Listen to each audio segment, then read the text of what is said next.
Versus ज़ला में खुशामदीद दोस्तों। आज आप जानेंगे कि क्या पुलिस रिमांड का मतलब ये होता है कि उस पर मुलजिम पर तशद्दुद किया जाएगा।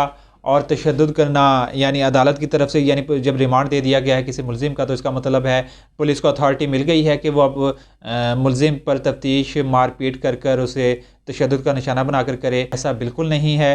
ये एक मिसकॉन्सेप्ट बना हुआ है सोसाइटी के अंदर, और यह बदकिस्मती से हमारे हालात पाकिस्तानी सोसाइटी को देख कर ये किसी किस्म का ठीक भी बात लगती है कि मुलजिम का जो पुलिस वाले हैं जो तफ्तीश करते हैं, कोई हमारे पास मॉडर्न तो हुआ नहीं है पुलिस का निज़ाम, तो एक ही हल है कि मुलजिम को किस तरीके से उसकी तफ्तीश करनी है। तफ्तीश का एक ही तरीका हमारी पुलिस को बदकिस्मती से आता है कि तशद्दुद किया जाए, टॉर्चर किया जाए, और टॉर्चर कर कर उस गुंगा शख्स भी है तो उसे भी बोलने पर मजबूर कर दिया जाए कि वो भी कहे कि जुर्म मैंने किया है। खैर, कानून की बात करें तो कानून के अंदर पुलिस रिमांड का मतलब ये ऐसा बिल्कुल नहीं है तशद्दुद करना मुलजिम पर। जस्ट तफ्तीश के लिए होता है, से उनके पूछ पूछ की जाए और उससे पूछा जाए। इसके अंदर पुलिस रिमांड के अंदर मारपीट बिल्कुल भी इलीगल है। अगर बिलफर्ज किसी मुलजिम को पुलिस रिमांड के दौरान पुलिस तशद्दुद का निशाना बनाती है या टॉर्चर करती है, तो वो मुलजिम शख्स या उसके लवाहिकीन जो मुतलका मजिस्ट्रेट है उधर आप एप्लीकेशन वो दे सकते हैं, कोई भी दे सकता है। वो भी दे सकते हैं कि जी हमारा ये मुलजिम था, इसको पुलिस आपने रिमांड पे भेजा लेकिन पुलिस वाले इसको तशद्दुद का निशाना बना रहे हैं।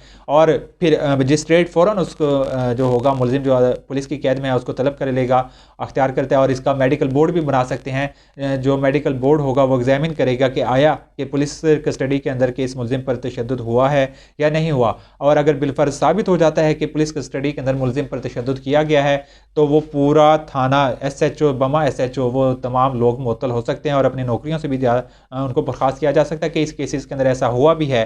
तो पुलिस रिमांड के अंदर किसी किस्म का तशद्दुद नहीं होता।